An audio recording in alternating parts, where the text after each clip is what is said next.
जय गोपाल जी। श्री गुरु रामदास जी महाराज सत्संग के वचन। श्री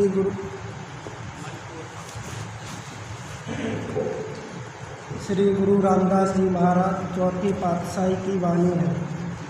आपका प्रेम समस्त संसार में प्रसिद्ध है।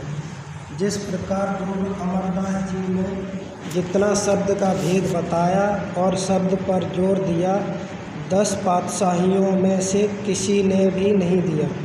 इसी प्रकार गुरु रामदास जी ने जितना प्रेम का वर्णन किया, इतना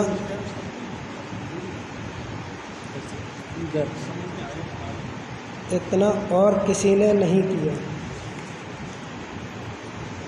रामा हम दासन दास करीजे। पहले यह समझना आवश्यक है कि श्री गुरु रामदास जी किस राम की ओर संकेत करते हैं, क्योंकि संसार में 4 राम हैं। सबसे पहले श्री रामचंद्र जी, जो कि त्रेता युग में हुए, अपना काम किया और चले गए। दूसरा राम मन है, जो घड़ी में कहीं और घड़ी में कहीं क्षण में उठा तो जर्मनी चला गया, वहाँ से उठा तो अमेरिका और वहाँ से उठा तो इंग्लैंड में पहुँच गए। तीसरा राम ब्रह्म है, संपूर्ण त्रिलोकी इसी में है, वह सब में रमा हुआ है और सबको चला रहा है। इन तीनों में से संतों का कोई भी राम नहीं है। जो उनका राम है वह सचखंड में बैठा हुआ है। कबीर साहब कहते हैं, जग में 4 राम है, 3 राम व्यवहार, चौथा राम निज सार है, 3 का करो विचार। 1 राम दशरथ का बेटा, 1 राम घट घट में बैठा, 1 राम का सकल पसारा, 1 राम तिन्हीं से न्यारा। जो वह वाहक उल्लासरित अकेला, जिसका कोई साथी ना हो, स्वयं परमात्मा है, वह संतों का राम है। गुरु साहिब उस राम के आगे प्रार्थना करते हैं कि तू मुझे अपने दासों का दास बना ले, अपने प्यारों का प्यारा बना ले। जब लगी असु ओए मन अंतरी साधु घुरित पीविज। राम कण कण में व्यापक है, समस्त संसार में है, परंतु दुनिया पानी, पत्थरों, तीर्थों और मूर्तियों में ढूंढ रही है और राम नहीं मिलता। राम कैसे मिलता है? साधुओं द्वारा, संतों द्वारा। उन्हें बाहर से या अपने पास से कुछ नहीं देना है, बल्कि वे कहेंगे राम तुम्हारे अंदर है। परंतु जब तक सतगुरु से नाम लेकर अंतर्मुख नहीं होते, राम नहीं मिलते। कहते हैं, जब तक मेरे अंदर प्राण है, मुझे साधुओं की चरण धूली मिलती रहे। जो बाहर की चरण धूली है, हम उसे भी नमस्कार करते हैं, परंतु वह यह धूली नहीं है, वह और है, जिसकी महिमा गुरु रामदास जी करते हैं। वह 9 द्वारों को छोड़कर आँखों के पीछे ऊपर सहस्त्र दल कंवल में पहुंचकर मिलती है।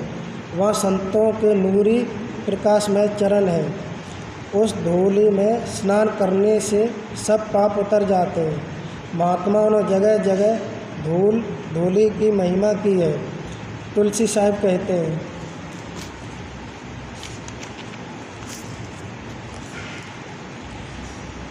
छिन छिन सुरति समार लार द्रग के रहो, तन मन दर्पण मांझ साज सुरति से गहो।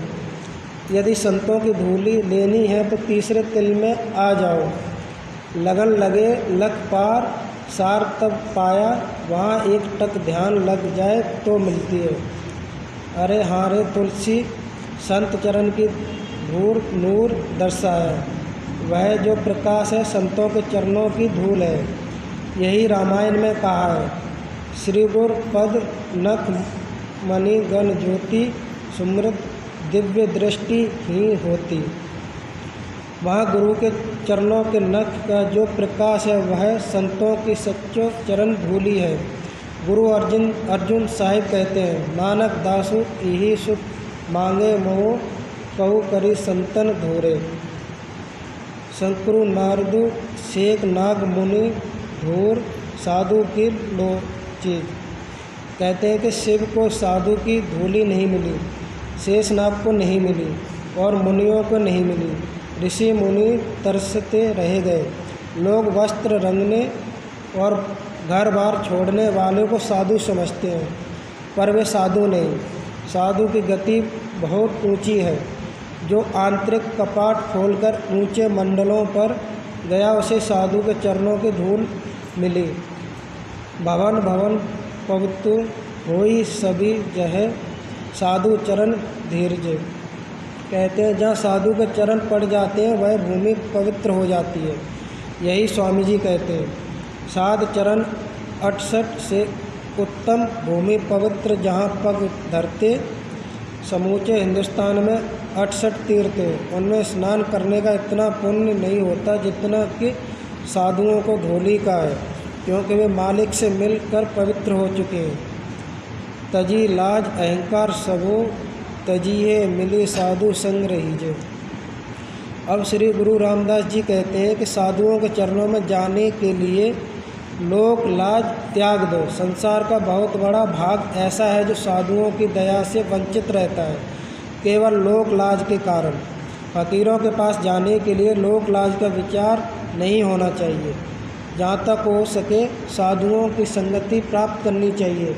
यदि मुक्ति मिलती तो साधुओं की संगति से। धर्म राही की कहानी चुकावे बिक डूबदा कहाई कड़ीजे। श्री गुरु रामदास जी प्रश्न करते हुए कहते हैं कि साधुओं की संगति से क्या लाभ है। फिर आप ही उत्तर देते हैं कि यदि साधुओं के साथ प्यार है तो धर्मराज के दरबार में नहीं जाना पड़ता, अर्थात सत्संगी की मृत्यु के समय धर्मराज नहीं आता। यह तो प्रतिदिन वृत्तांत सुनते ही हैं कि सत्संगी की मृत्यु के समय सतगुरु आते हैं और साथ ले जाते हैं। यदि धर्मराज के पास ही जाना है तो साधुओं के पास जाने की क्या आवश्यकता है। यही कबीर साहिब कहते हैं, सोना काहि न लगे लोहा घुन नहीं खाए, बुरा भला जो गुरु भक्त कबहू नरक नहीं जाए। स्वर्ण को जंग नहीं लगता, लोहे को धुन नहीं लगता, धुन नहीं खाता। इसी प्रकार जो गुरु का भक्त है वह चाहे कैसा ही क्यों ना हो, परंतु गुरु उसे नरकों में नहीं जाने देते। आप तुलसी साहिब का हृदय उनका शिष्य के साथ संवाद सुन चुके हैं कि संतों का जीव खोटे कर्मों के कारण यदि नरक में चला भी जाए तो उसे निकालने के लिए संतों को स्वयं जाना पड़ता है। सत्संग में आते ही चोरी, ठगी और व्यभिचार आदि विकार छूट जाते हैं और धर्मराज के पास जाना ही नहीं पड़ता। भरमी सूखे बहु उभी सकू कही अही मिली साधु संग हरिजे। जिनके हृदय भ्रमों के कारण उल्टे उल्टे विचारों से भरे हुए हैं, विकारों और पापों से सूखे हुए हैं, वे साधु की संगति से हरे हो जाते हैं। सब विकार व पाप छूट जाते हैं, भ्रम दूर हो जाते हैं, शांति आ जाती है और काम क्रोध दूर हो जाते हैं। विपरीत इसके जो हम काम क्रोध आदि विषय विकारों में प्रवृत्त होते हैं, शील, क्षमा, शांति, विवेक और वैराग्य नष्ट हो जाते हैं। ताते गुलमु पल ढिल न कीजे, जाए साधु चरण लगीजे।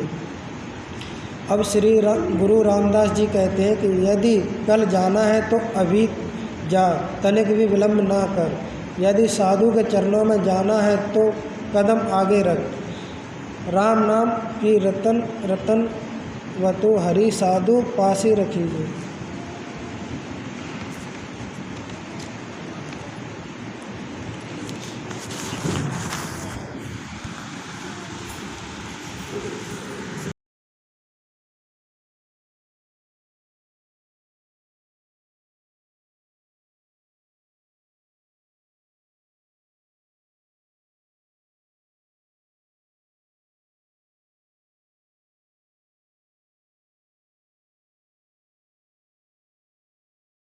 कई साथ संगत जी,